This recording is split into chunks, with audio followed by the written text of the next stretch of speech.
सुबह से 6:30 बजे फ़लस्तीन के गाज़ा से 5,000 रॉकेट छोड़े जाते हैं जो इजराइल पर गिरता है। लगभग 300 लोगों ने अपनी जान गंवा दी। ये घटना इतना अचानक हुआ कि किसी को सोचने का मौका तक नहीं मिला।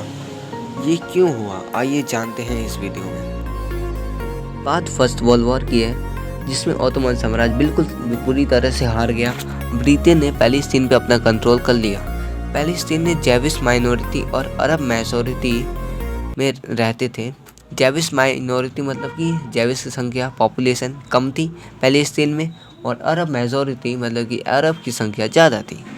इंटरनेशनल कम्युनिटी ने ब्रिटेन को जैविश समाज को बढ़ावा देने को कहा और कहा कि सारे के सारे राइट्स जैविश को मिलने चाहिए, जिसकी वजह से रिज़ल्ट ये निकला कि जैविश और अरब में ही लड़ाई हो गई। दोनों के बीच इतना दंगा फैल गया और ब्रिटेन का रूल इससे बहुत ज़्यादा मजबूत हो गया, जिसकी वजह से 1947 में यूनाइटेड नेशन ने जैविश और अरब के बीच को डिवाइड करने के लिए, इन दोनों को डिवाइड करने के लिए एक वोट्स डाले, और ये जेरूसलम इंटरनेशनल एडमिनिस्ट्रेशन के अंदर रखा गया। जो जैविश लीडर्स ने तो एक्सेप्ट कर लिया, पर अरब लोगों ने एक्सेप्ट नहीं किया, जिसकी वजह से ये कभी लागू हो ही नहीं पाया। अब आते हैं हम 1948 में। जो ब्रिटिश अथॉरिटीज़ थी वो पीछे हटने लगी, तो जैविश के लीडर्स ने ये फ़ायदा उठाया और उन्होंने इजराइल की स्थापना कर दी। मतलब कि इजराइल एक नया देश हो गया, फ़लस्तीन से वो हट गया, जिससे कई फ़लस्तीन के लोगों ने क्या किया, ऑब्जेक्शन उठाया, जिससे एक वॉर स्टार्ट हो गया। वॉर की शुरुआत हो गई, जिससे नेबर्स जिससे जो अरब कंट्रीज़ के जो नेबर थे, जो फ़लस्तीन के जो नेबर्स थे, कंट्रीज़ थे, उन्होंने मिलिट्री फोर्स के साथ इजराइल पे हमला कर दिया, जिसकी वजह से बहुत सारे लोग वहाँ से भाग गए।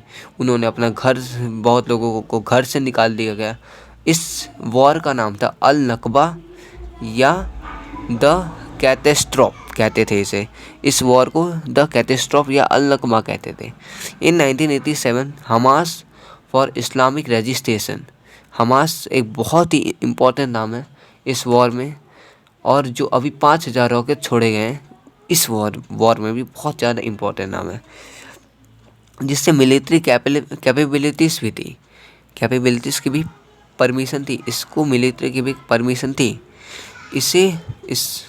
इसे शेख अहमद यमीन ने लागू किया था। क्यों किया था? मुस्लिम ब्रदरहुड या कहा जाए ट्रांसलेशनल सुन्नी इस्लामिस्ट ऑर्गेनाइजेशन के फॉर्म में इसे शुरू किया था।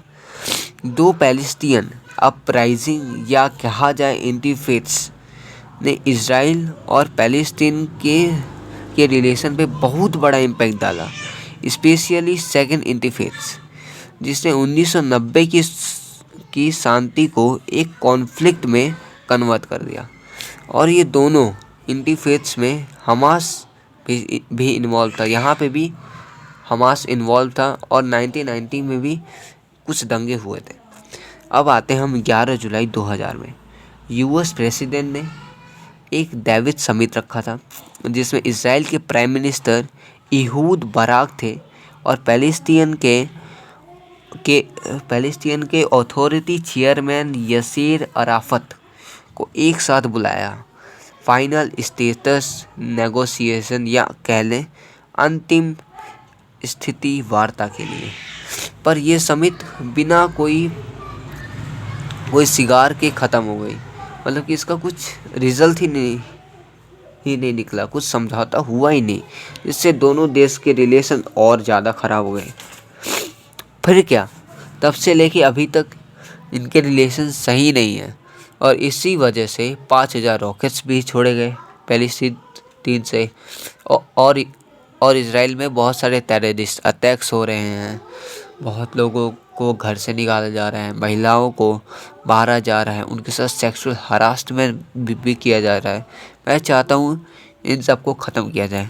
Pray for Israel.